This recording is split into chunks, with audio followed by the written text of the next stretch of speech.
My name is Shakti Singh. I welcome all of you to my YouTube channel Classroom. दोस्तों, आज के इस video में हम बात करने जा रहे हैं हेड बैटर की। हेड बैटर दोस्तों, वैसे तो इस वर्ड का प्रयोग रिटन इंग्लिश में बहुत कम देखने को मिलता है, लेकिन स्पोकन इंग्लिश में इसका प्रयोग आमतौर पर किया जाता है और इसी वर्ड की हम आज के इस वीडियो में बात करने जा रहे हैं। चलिए बढ़ते हैं अपने टॉपिक की ओर। Had better. Had better is a modal verb. Had better एक मॉडल वर्क है। जैसे हमारी दूसरी मॉडल वर्क होती हैं can, could, may, might, shall, will et cetera, वैसे ही हेड बैटर भी एक मॉडल वर्ब है। और हम सब जानते हैं कि मॉडल वर्ब्स का कार्य होता है मूड यानी भाव को दर्शाना। तो इसी तरह हेड बैटर भी एक पर्टिकुलर मूड, एक विशेष तरह के भाव को दर्शाता है। अब वो किस तरह के मूड को दर्शाता है और किस तरह के भाव को दर्शाता है, वो हम अगले 3 पॉइंट्स में समझेंगे। सबसे पहला point, it refers to desirable और advisable actions in particular situations. Had better का प्रयोग करते हुए यह दर्शाया जाता है कि विशेष परिस्थितियों में किस तरह के वांछित कार्यों को करने की जरूरत है या किस तरह के कार्यों को किया जाना चाहिए। तीसरा, it represents above idea with a strong advice और ए सॉफ्ट वार्निंग। दोस्तों, जब हम हेड बैटर का प्रयोग करते हुए सेकंड पॉइंट में बताए गए आइडिया को दर्शा रहे होते हैं, यानी कि हम जब हेड बैटर का प्रयोग करते हुए किसी को यह बता रहे होते हैं या समझा रहे होते हैं कि विशेष परिस्थितियों में किस तरह के कार्यों को करने की जरूरत है या किस तरह के कार्यों को करना चाहिए, तो उस समय हमारे बात करने का जो भाव होता है, उस भाव में एक स्ट्रॉन्ग एडवाइस यानी जरूरी सलाह या फिर कहें एक सॉफ्ट वार्निंग, एक हल्की फुल्की चेतावनी छुपी होती है। हम इस तरह के भाव को सामने रखना चाहते हैं कि अगर विशेष परिस्थितियों में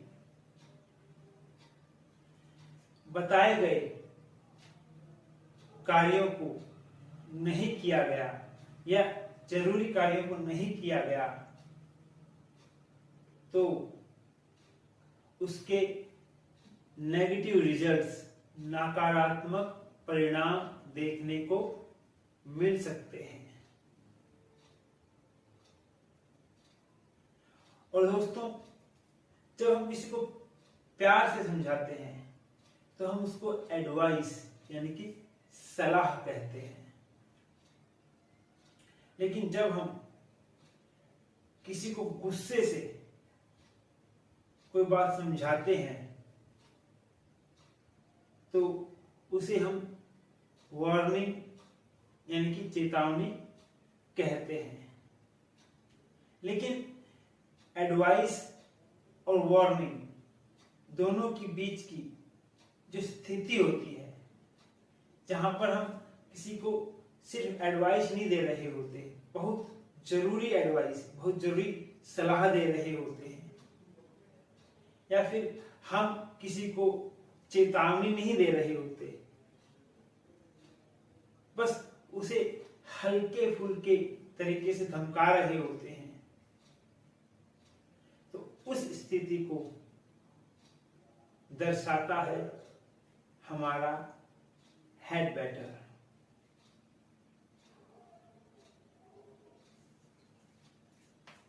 तीसरा point, it refers to the present और the future time. Had better present time यानी वर्तमान समय को दर्शाता है,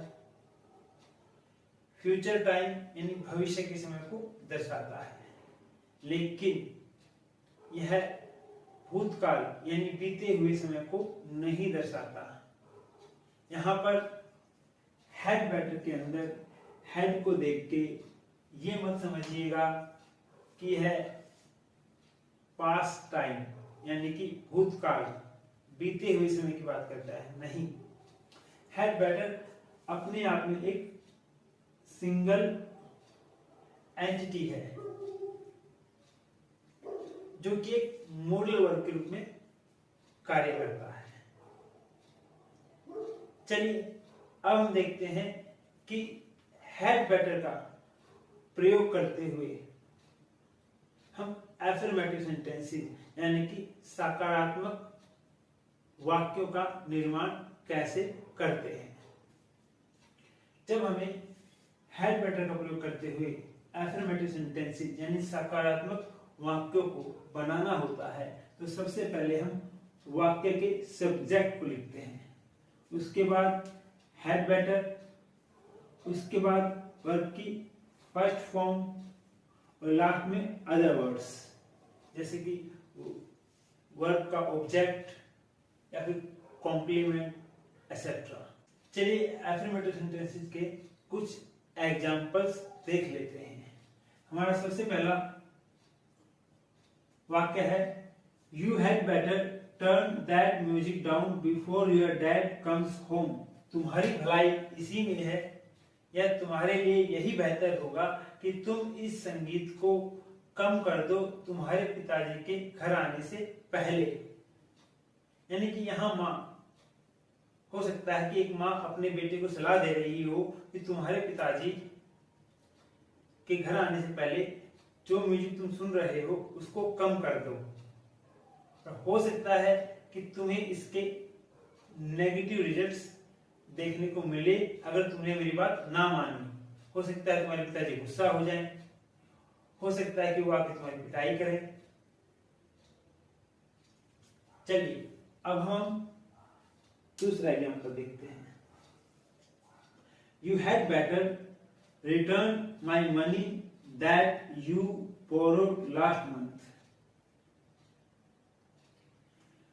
तुम्हारी भलाई इसी में है कि तुम मेरा वो पैसा वापस कर दो जो तुमने पिछले महीने उधार लिया था। या फिर कहें, तुम्हारे लिए यही बेहतर होगा कि तुम मेरा वो पैसा वापस कर दो जो तुमने पिछले महीने उधार लिया था। यानी यहां भी कोई व्यक्ति एक सॉफ्ट वार्निंग यानी कि हल्की फुल्की चेतावनी दे रहा है कि जो तुमने मेरा पिछले महीने पैसा उधार लिया था वो वापस कर दो। अगर तुम ऐसा नहीं करते हो तो हो सकता है कि तुम्हें इसके नेगेटिव रिजल्ट्स, नकारात्मक परिणाम देखने को मिले। इसी तरह हमारा थर्ड एग्जांपल है, you had better keep yourself quite. तुम्हारे लिए यही अच्छा होगा, या फिर तुम्हारी भलाई इसी में है, या कहें तुम्हारे लिए यही बेहतर होगा कि तुम चुप रहो। ऐसा नहीं करते हो तो इसके नेगेटिव रिजल्ट देखने को मिल सकते हैं। इसी तरह हमारा फोर्थ एग्जांपल है, I had better leave my house earlier otherwise I may miss the flight. मेरे लिए यही बेहतर होगा कि मैं अपने घर से जल्दी निकल जाऊं, वरना मैं अपनी फ्लाइट यानी कि हवाई जहाज को मिस कर दूंगा। यहाँ पर कोई व्यक्ति खुद को ही यह समझा रहा है, यानी कि एक जरूरी सलाह दे रहा है कि मुझे घर से जल्दी निकलना चाहिए, वरना मैं अपना जो फ्लाइट है, जो हवाई जहाज है, उसको मिस कर दूंगा, यानी कि वो निकल जाएगा। इसी तरह हमारा लास्ट एग्जाम्पल है, he had better keep himself away from this matter। उसके लिए यही अच्छा रहेगा, या उसकी भलाई इसी में है, या उसके लिए बेहतर यही होगा कि वो अपने आप को इस मामले से दूर रखे। यहाँ भी एक सॉफ्ट वार्निंग, हल्की फुल्की चेतावनी दी जा रही है कि उसकी भलाई इसी में है कि वो अपने आप को इस मामले से दूर रखे, वरना उसको नेगेटिव रिजल्ट्स, नकारात्मक परिणाम देखने को मिल सकते हैं। दोस्तों, यहाँ पर आपने एग्जाम्पल्स के साथ यह भी समझा कि जब हम हैड बेटर के द्वारा बनाए गए वाक्यों को हिंदी में ट्रांसलेट करते हैं, हिंदी में उनका अनुवाद करते हैं, तो हम किस तरह के शब्दों का प्रयोग करते हैं। हम कहते हैं तुम्हारे लिए यही बेहतर होगा, तुम्हारी भलाई इसी में है, या तुम्हारे लिए यही अच्छा रहेगा। और आप सब जानते हैं जब हम इस तरह किसी बात करते हैं, भाई तुम्हारी भलाई इसी में है, तुम्हारे लिए यही अच्छा होगा, तो हम किसी को एक तरह की जरूरी सलाह दे रहे होते हैं, एक तरह की हल्की फुल्की चेतावनी दे रहे होते हैं कि भाई तुम्हारी भलाई इसी में है जो मैं कह रहा हूं, वरना फिर इसके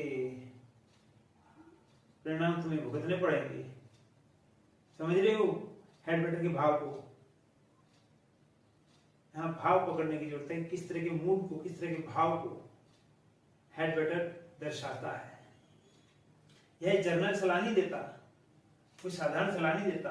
इंग्लिश में हम जब जर्नल एडवाइस, साधारण सलाह देते हैं, तो हम शुड का प्रयोग करते हैं। जैसे कि you should obey your teachers, कि तुम्हें अपने अध्यापकों का कहना मानना चाहिए। You should go to school every day, तुम्हें रोजाना स्कूल जाना चाहिए। एक जनरल सलाह है, साधारण सलाह है। लेकिन जब आप हैड बेटर का प्रयोग करते हुए किसी को एडवाइस देते हो, उसको यह बताते हो कि भाई जिस तरह की परिस्थिति बनी हुई है ना, उसमें तुम्हें किस तरह के कार्य को करना चाहिए, या किस तरह के कार्य को तुम्हारे लिए करना जरूरी है, तो उस समय आप उसको एक स्ट्रॉन्ग एडवाइस दे रहे होते हो, या फिर हो सकता है कि उसको एक सॉफ्ट वार्निंग दे रहे होते हो, या बता रहे हो आप कि अगर आपने एडवाइस को नहीं माना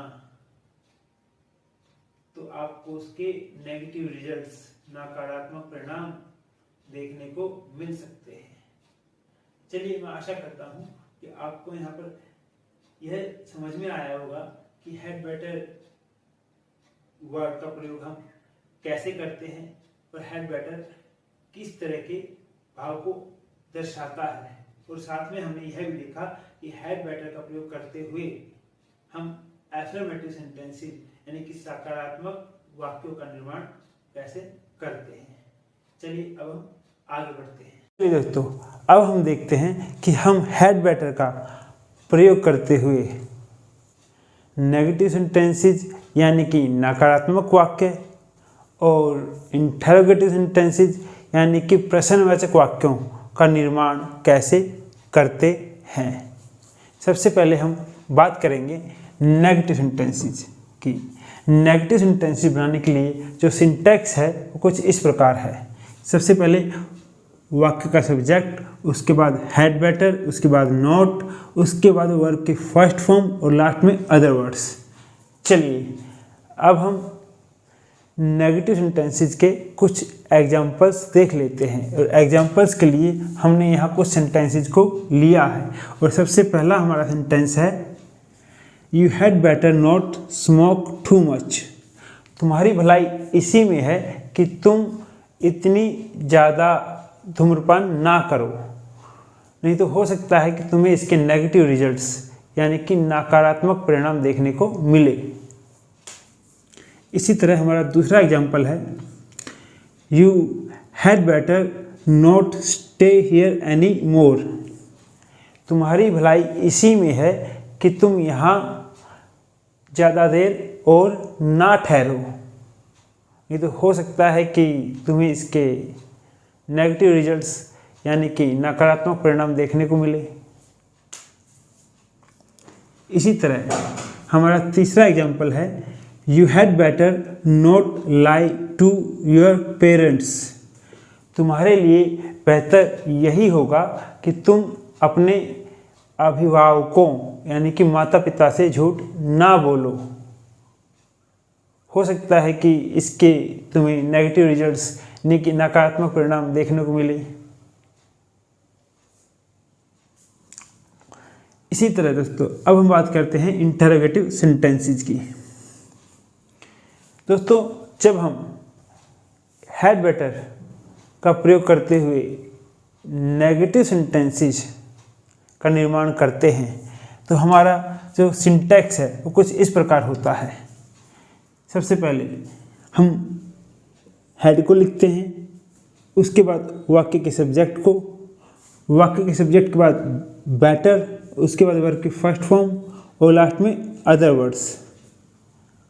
अगर दोस्तों हमारा सेंटेंस इंटरोगेटिव सेंटेंस होने के साथ साथ नेगेटिव सेंटेंस भी है तो हम सिंटैक्स को कुछ इस प्रकार लिखते हैं। सबसे पहले हम हेड को लिखते हैं, उसके बाद वाक्य के सब्जेक्ट को, उसके बाद बेटर, बेटर के बाद नॉट, नॉट के बाद वर्ब की फर्स्ट फॉर्म और लास्ट में अदर वर्ड्स। चलिए दोस्तों अब हम इंटरोगेटिव सेंटेंसेस के कुछ एग्जांपल्स देख लेते हैं। एग्जांपल्स के लिए हमने यहाँ कुछ वाक्यों को लिया है। हमारा सबसे पहला वाक्य है, had we better carry an umbrella with us because it may rain any time.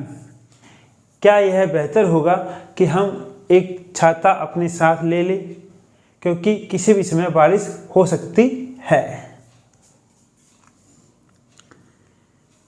मतलब यहाँ पर यह सलाह मांगी गई है कि भाई क्या हम एक छाता अपने साथ ले लें क्योंकि बाहर देखने पर ऐसा लग रहा है कि किसी भी समय बारिश हो सकती है और बारिश हो गई तो हमें इसके नेगेटिव रिजल्ट्स देखने को मिलेंगे, यानी कि हो सकता है कि हम भीग जाएं। इसी तरह हमारा दूसरा सेंटेंस है, had he better apologize for the mistake. क्या यह उसके लिए बेहतर है कि वो अपनी गलती के लिए माफ़ी मांग ले। अगर वो ऐसा नहीं करता है तो हो सकता है कि उसको नेगेटिव रिजल्ट्स देखने को मिले। इसी तरह हमारा थर्ड एग्जाम्पल है, had you better not leave for the airport soon. क्या यह तुम्हारे लिए बेहतर नहीं होगा या क्या यह तुम्हारे लिए अच्छा नहीं होगा कि तुम एयरपोर्ट के लिए जल्दी निकल जाओ, क्योंकि अगर तुम लेट करते हो तो हो सकता है कि तुम्हारा जो प्लेन है, जो तुम्हारी फ्लाइट है वो छूट जाए, यानी कि तुम्हें नेगेटिव रिजल्ट्स देखने को मिले। इसी तरह हमारा जो लास्ट एग्जाम्पल है वो है, had she better not ask for permission to use the company car. क्या यह उसके लिए बेहतर नहीं है कि वो कंपनी की कार का इस्तेमाल करने के लिए पूछ ले। अगर वो ऐसा नहीं करती है तो हो सकता है कि उसको नेगेटिव रिजल्ट्स यानी कि नकारात्मक परिणाम देखने को मिले। चलिए दोस्तों, मैं आशा करता हूँ कि आपको इस वीडियो में हैड बेटर का प्रयोग इंग्लिश में कैसे करते हैं और किस तरह के मूड को यानी भाव को दर्शाने के लिए करते हैं वो सीखने को मिला होगा। और साथ में आपने सीखा कि हैड बेटर का प्रयोग करते हुए हम एफर्मेटिव सेंटेंसेस, नेगेटिव सेंटेंसेस या फिर इंटरोगेटिव सेंटेंसेस कैसे बनाते हैं। अगर आपको आज के इस वीडियो में कुछ अच्छा, कुछ नया सीखने को मिला हो तो आप इस वीडियो को ज़्यादा से ज़्यादा शेयर करें ताकि यह वीडियो ज़्यादा से ज़्यादा लोगों तक पहुँचे और उन्हें भी कुछ अच्छा और नया सीखने को मिले। और इस वीडियो को लाइक करें। अगर आज के वीडियो में जिस टॉपिक को हमने डिस्कस किया है उसको लेकर आपको कोई डाउट हो या फिर कोई आपको सवाल पूछना हो तो कमेंट बॉक्स आपके लिए खुला है। आप उसमें अपना सवाल पूछ सकते हैं और हम आपके सवाल का जवाब देने का पूरा प्रयास करेंगे। हमेशा एक बात याद रखें, the more you know the more you grow. Thank you very much.